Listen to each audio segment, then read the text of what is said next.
ಗಂಗಾವತಿ ತಾಲೂಕು ಸರ್ಕಾರಿ ಪಡಿತರ ವಿತರಕರ ಸಂಘದ ಕೋಶಾಧ್ಯಕ್ಷರಾದ ಶ್ರೀ ರಾಜಶೇಖರ್ ಬೆಳಗೋಡಿಯವರ ಹಿರಿಯ ಸಹೋದರರಾದ ಬಸವರಾಜ್ ಬೆಳಗೋಡಿಯವರ ಮಗನಾದ ಸಂತೋಷ್ ಬೆಳಗೋಡವರು ಕರ್ನಾಟಕ ಉಚ್ಚ ನ್ಯಾಯಾಲಯ ನಡೆಸಿದ ಸಿವಿಲ್ ನ್ಯಾಯಾಧೀಶರ ನೇಮಕಾತಿ ಪರೀಕ್ಷೆಯಲ್ಲಿ ತಮ್ಮ ಪ್ರಥಮ ಪ್ರಯತ್ನದಲ್ಲಿ ಉತ್ತೀರ್ಣರಾಗಿ ನ್ಯಾಯಾಧೀಶರಾಗಿ ಆಯ್ಕೆಯಾಗಿದ್ದಕ್ಕೆ ಗಂಗಾವತಿ ತಾಲೂಕು ಸರ್ಕಾರಿ ಪಡಿತರ ವಿತರಕರ ಸಂಘದ ಎಲ್ಲಾ ಪದಾಧಿಕಾರಿಗಳು ಅವರ ಸ್ವಗ್ರಾಮ ಚಿಕ್ಕಜಂತಕಲ್ ಅವರ ಮನೆಗೆ ತೆರಳಿ ಶುಭ ಕೋರಿ ಸನ್ಮಾನಿಸಿ ಗೌರವಿಸಲಾಯಿತು.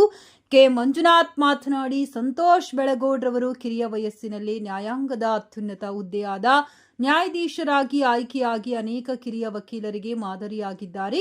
ಅವರು ನ್ಯಾಯದಾನದ ವ್ಯವಸ್ಥೆಯಲ್ಲಿ ಶೋಷಿತ ಹಿಂದುಳಿದ ಬಡಜನರಿಗೆ ನ್ಯಾಯವನ್ನು ಒದಗಿಸುತ್ತಾ ಇನ್ನು ಹೆಚ್ಚಿನ ಉನ್ನತ ಹುದ್ದೆಯನ್ನ ಅಲಂಕರಿಸಲಿ ಎಂದು ಆ ಭಗವಂತನಲ್ಲಿ ಪ್ರಾರ್ಥಿಸೋಣ ಎಂದರು.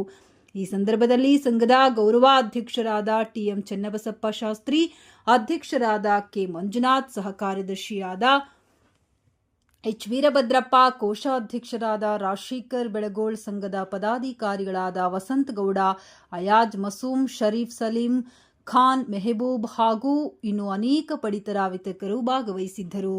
ಬಸವಣ್ಣವರ ವಚನ ಕಣ್ಣುಗಳು ತುಂಬಿದ ಬಳಿಕ ನೋಡಲಿಲ್ಲ, ಕಿವಿಗಳು ತುಂಬಿದ ಬಳಿಕ ಕೇಳಲಿಲ್ಲ, ಮನವ ತುಂಬಿದ ಬಳಿಕ ಪೂಜಿಸಲಿಲ್ಲ. ಹಾಗೆ ನಿಮ್ಮೆಲ್ಲರ ಪ್ರೀತಿ ಆಶೀರ್ವಾದದಿಂದ ನನಗೆ ಮಾತುಗಳು ಸ್ವಲ್ಪ ಇದೆ. ಇವತ್ತು ಬಹಳ ಖುಷಿ ಆಗುತ್ತೆ. ನಿಮ್ಮೆಲ್ಲರ ನಾನು ಇವತ್ತು ಬೇರೆ ಗ್ರಾಮ ಇದ್ರು ಇದು ನಮ್ಮ ಗ್ರಾಮದ ಹುಡುಗ ಅಂತ ನೀವೆಲ್ಲ ಬಹಳ ಒಂದು ಪ್ರೀತಿಯನ್ನ ತೋರಿಸಿದ್ರೆ ಅದಕ್ಕೆ ನಾನು ಯಾವಾಗಲೂ ಚಿರಋಣಿಯಾಗಿರ್ತೇನೆ.